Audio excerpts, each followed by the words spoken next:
Till the future dare forget the past, his fate and fame shall be an echo and light unto the eternity. This whole fear of getting forgotten is nothing new to our human race. In fact, the fear of getting forgotten more often foreshadows the fear of death. So we channelize all our thoughts and energy towards anything that can keep us unforgotten even after our death. We more often take the burden to carry our loved ones on our shoulders towards this paradise of indelibility. Today, we're going to examine the life and work of two such composers who mutually carried each other on their shoulders towards this paradise of indelibility. Welcome to Artrospect. This is episode 1, Auf Dem Strom by Franz Schubert. Taking a trip to the glamorous musical capital of the world, it's Vienna, 1828. We see that our protagonist Schubert is preparing for his first ever public concert, which is to be held on 27th of March. The concert is held on 27th of March. Did it ring a bell? Well, exactly a year ago, around 20 to 30,000 people were gathered around a coffin in a funeral procession. What happened? Well, the mighty, the colossal Beethoven was making his final journey towards his grave. And we see a middle-aged man who is bearing the torch in front of Beethoven's coffin, and that's Schubert. It is pretty evident that Schubert intended this concert to commemorate Beethoven on his annual death anniversary. We have numerous accounts to prove that Schubert admired Beethoven, which reflects in most of Schubert's works, and he had dedicated one of his four-hand piano pieces to Beethoven. 28, we see Schubert staring at a huge stack of sheet, but this is not Schubert's workspace. That is definitely not Schubert's handwriting. Where is Schubert? Schubert is now in an apartment which served as Beethoven's workspace when he was alive, and he is going through a pile of sheets which Beethoven left when he was about to die under the supervision of Anton Schindler. Now, this is another solid evidence to prove that Schubert intended the concert to commemorate Beethoven, and he was in search of inspiration to some kind of song or a piece which can be premiered on the very occasion. Now, Schubert was going through this pile of sheets, and there he found a poem by Ludwig Rellstab. A small note about Rellstab. Rellstab was a Berlin-based poet and a good friend of Beethoven. For instance, when Beethoven got his new piano from London on 1818, Rellstab had actually recorded what Beethoven felt about the piano, and that's how we know. Yeah, without any other digression, Rellstab was a very good poet from Berlin, and he had sent a poem over to Beethoven in a hope that Beethoven will set it to music. But unfortunately, for some unknown reason, Beethoven didn't, and that just piled up on the stack of sheets when Beethoven died. Now, when Schubert saw this, he was able to derive the metaphorical implications of Rellstab. Now, to make things clear, Schubert himself was a good poet from his young age, and he was surrounded by great poets in his friend circle. And he also had composed around 600 songs. Can you just imagine 600 poems to music when he was just 30 years old? I'm pretty sure he was able to hear the music when he's read the poetry. He was that well versed, and his Lieder are considered to be one of the most pinnacle of musical achievements. To quote Sarandra Schiff, Schubert is able to present us with the drama in his Lieders under 5 minutes, which even Wagner can't in his 4 to 5 hours long operas. Coming back to the topic, Auf dem Strom, which roughly translates in English to On the River. This poem deals with a theme wherein there is an unnamed boatman who is heading down the river into the ocean against his will, who is constantly pulled away by the water currents, fast flowing water currents by the river. Now, there is a whole sense of nostalgic feeling here, as in he's constantly looking back on the ground and the sweet things that he was able to do in the ground, which he is not able to do now on the river, on the boat. Let me just read you a stanza from the poem to give you a sense. This is the English translation of the German version. Take the last farewell kisses and rafted greetings that I sent to the shore.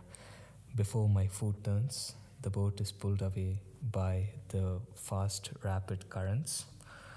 But longing forever draws me back, my gaze clouded with tears.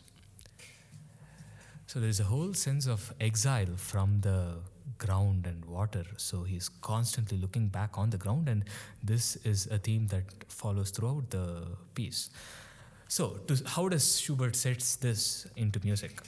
He starts with flowing E major triads, which give you a sense of fluid motion, like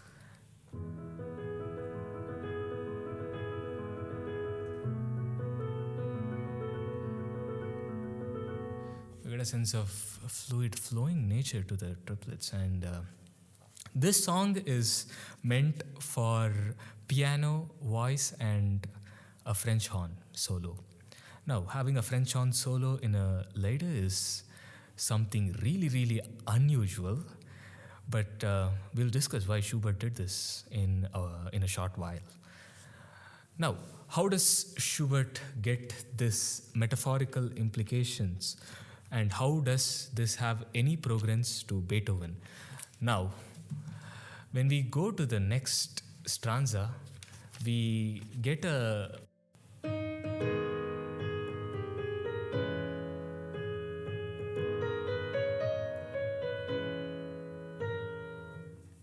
if that vaguely feels familiar to you, this is more of an imitation of Beethoven's funeral march from his Eroica, which sounds like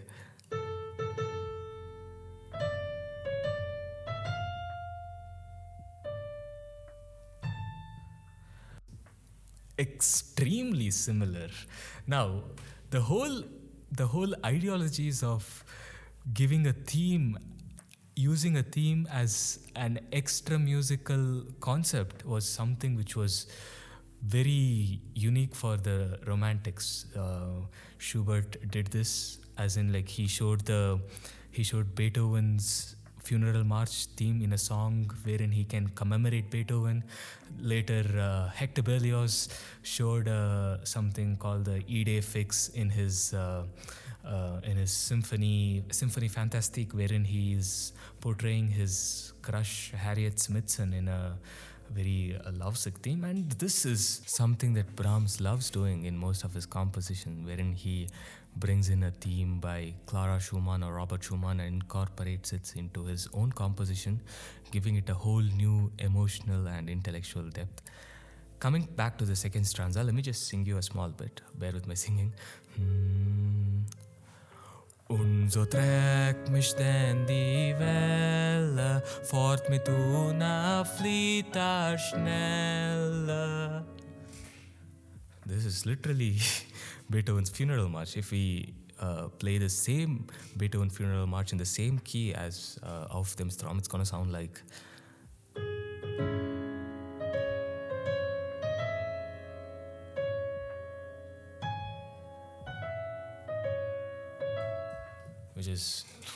Which is extremely frightfully similar.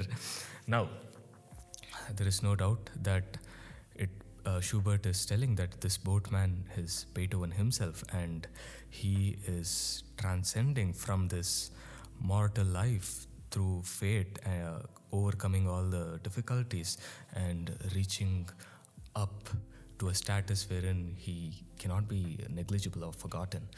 Now, what does the lyrics say?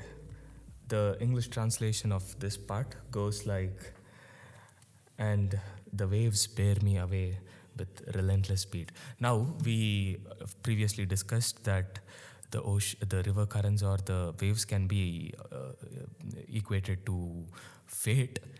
If we consider that, he's saying that waves is bearing me away with relentless speed.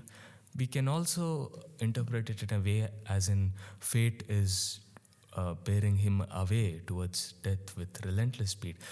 We shouldn't forget that Schubert was present in Beethoven's funeral, and when Beethoven was buried away through the funeral procession to the grave, Schubert himself was present, and this is there are a lot of room for interpretation, and this is how I see it.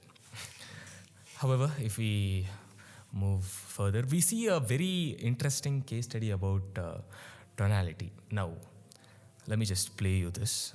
This is a small section from the first stanza. It goes like.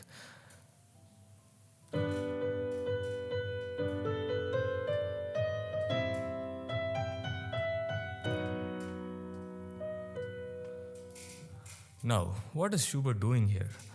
Schubert is breaking the convention, or is breaking our innate musical response. It is very, very common for composers to do that when they are developing the theme. But Schubert presents us with this theme by breaking the unconventions. So, for people who can't read music, it is really, really difficult, if not impossible, for them to notice this change, because if you present them with the convention first, and then if you break the convention, it'll be really noticeable. But here Schubert is presenting the theme by breaking the conventions. Now, what is the use? What do I mean by conventions? Is Schubert moving away from his routine or from his usual way of modulating? That's not what we are talking about. Or let me just give you an example. Here Schubert moves from G major to B flat, B major, which is also called the enharmonic chord progression. Bear with me for a few minutes. I'll make this clear to you. So now Schubert is moving from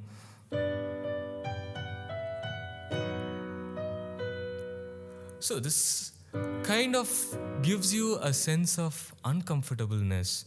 It's something is not right? You feel that.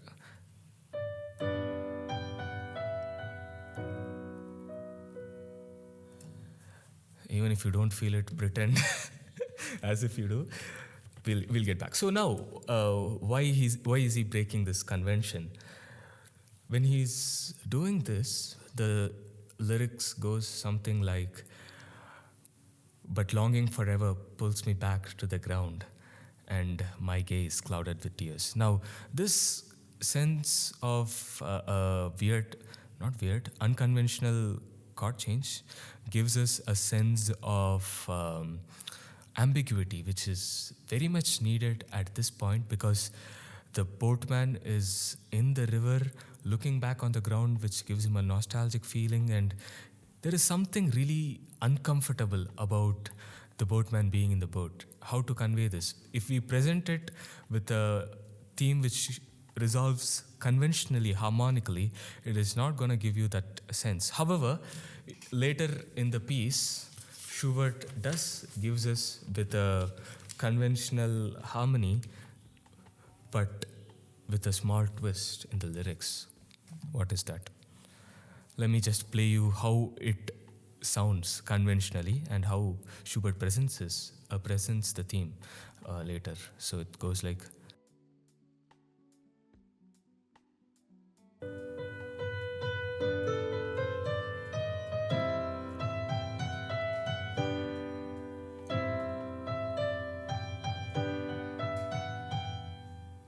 Isn't it really satisfactory if we compare it to the previous theme?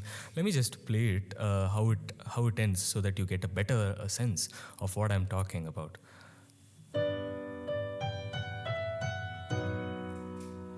This is the first, how he presents this uncomfortably.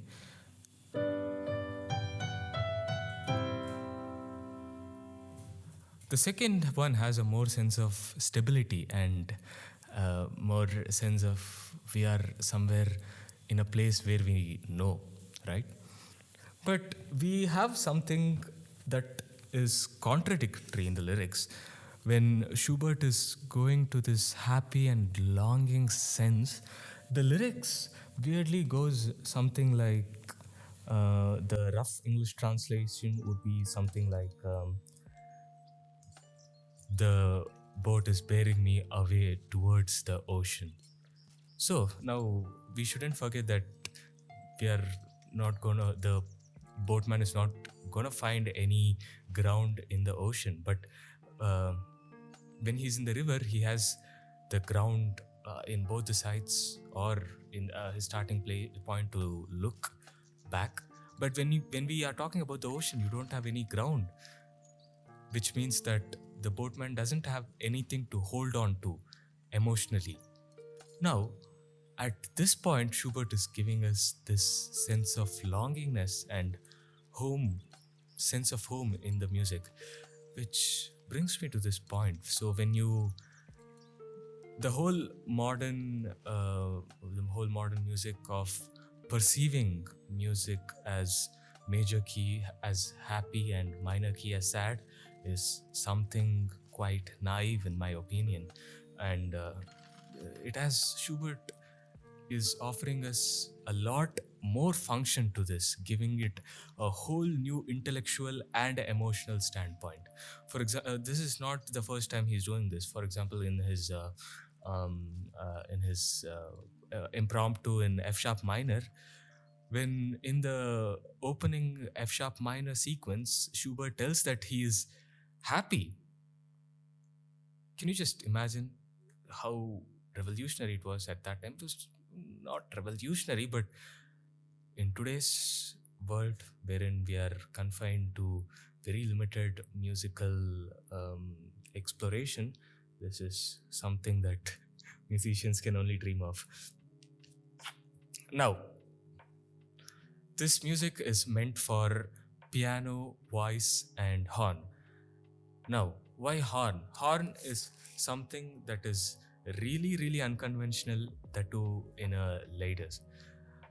Now, we know that the song deals with this unnamed boatman going down the river, pulled away by the ocean river currents. I might have told this a million times, but yeah, so when you are traveling down in a boat in such a speed, you're going to constantly hear the howling or the hooing of the wind in both the ears. So the apparent wind that is going to hoo in your ears can only be achieved by French horns' airy sound. So this is let me just play you a small horn theme, so to give you a sense.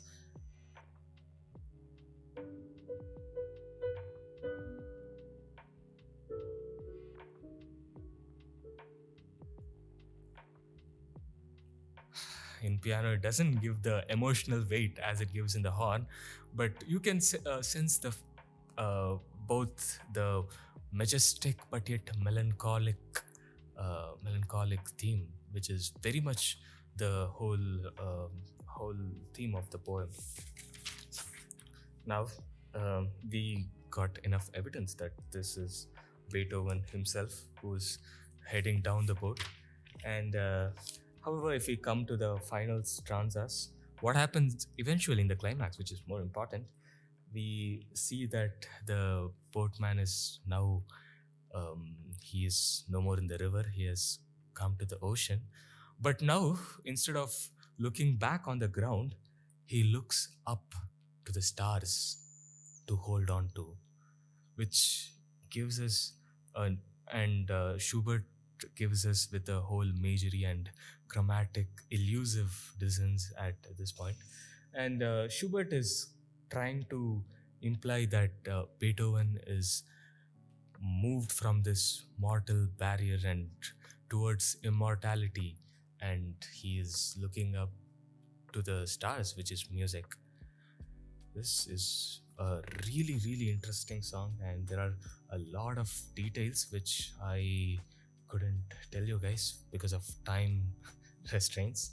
Now, giving you a short sense of the historical background, what happened to Schubert and Beethoven after this.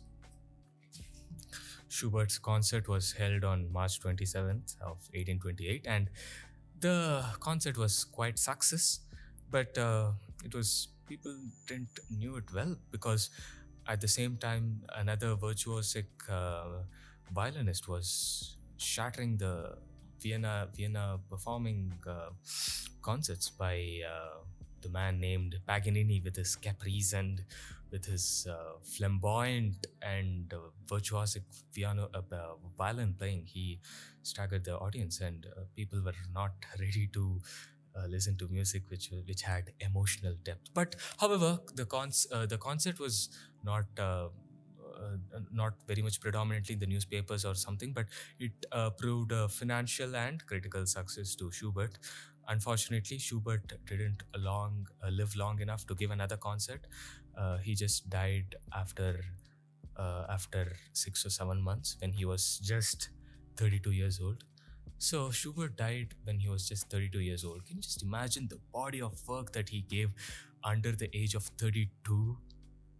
He has written around 600 songs, a lot of piano sonatas, symphonies, string quartets, octets, septet, chamber music, whatnot. And this is a huge body of work. And the quality of the work has no compromise to the quantity. To give you a sense, if Beethoven had died in the same 32 years old, when he was 32 years old, we wouldn't have got any of his piano sonatas after the Sonata Pathétique number 8. We wouldn't have got any of the symphonies after the Eroica, after the third symphony. We wouldn't have got his late string quartet. We wouldn't have got any great music by Beethoven. Beethoven would have been a good composer, but he definitely wouldn't have been the great composer. If Mozart had died, we wouldn't have got the clarinet quintet, we wouldn't have got the Così fan tutte, we wouldn't have got the famous Requiem Mass in D minor. But Schubert died at a very young age, and throughout his whole life, he spent his life in poverty.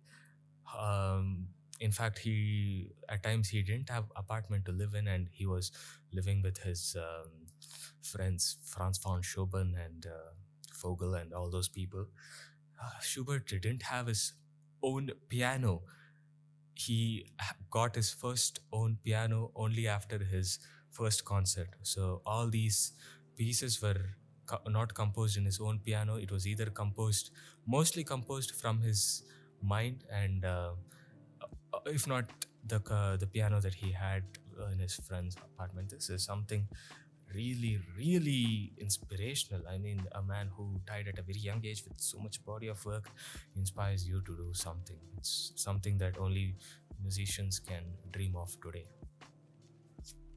Now, later, we see that Schubert is giving us with a lot of.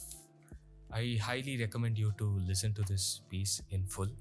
And coming back to our topic, how did Beethoven and Schubert mutually help each other towards this paradise of indelibility? So, if we closely examine all of Schubert's works, it has a huge resemblance to what Beethoven did. Let's not forget, Schubert was living in Beethoven's Vienna, and he was not just an admirer, but he was a devotee of Beethoven. Later in his piano sonatas and his symphony, which literally replicates the Eroica theme. And when we take a closer look, Schubert is not just showing light in Beethoven's life, he is also showing light in his own life. We see Schubert as a man who's in a constant rage and constant pathos with his life, wherein he's not able to find a financial success. Forget financial success. He was not able to get financial stability, and he contracted syphilis at a very young age, around 25 or 27. And syphilis at that time, pre-antibiotic era, it was nothing short of a death sentence. And Schubert didn't live long enough. Now, we see that Schubert is intending to concert to commemorate Beethoven, and he is trying his effort putting his effort to immortalize Beethoven as starring in his song, and which is a very, very moral, a moral thing to do, especially when a man of this caliber is gone. Now, we find that Schubert was not just bearing light in Beethoven's coffin, but he was also showing light in his epitaph by giving us this wonderful, wonderful music, which is one of the most captivating lighters I've ever heard from any composer. And this brings us to one of the most important reason why I recorded this. Franz Schubert's irresistible will, passion, and desire to sing Beethoven's glory out loud to the world bought him one of the most impressive lieder ever written by any German composer, or any composer for that matter, under his name. So, ironically, when we channelize our thoughts and energy on upbringing one of our loved person, we not just immortalize them, but we also immortalize ourselves through our efforts, if given that it's genuine, like what Schubert did in Auf Dem Strom to the great German master Ludwig van Beethoven. I strongly recommend you to listen to this piece in full. I'll give you my favorite recording in the description, and next time we'll meet at another episode 2 of Artrospect, and next time we'll be listening to Mozart's Così fan tutte, which is his opera, which roughly translates in English to "That's What Women Do."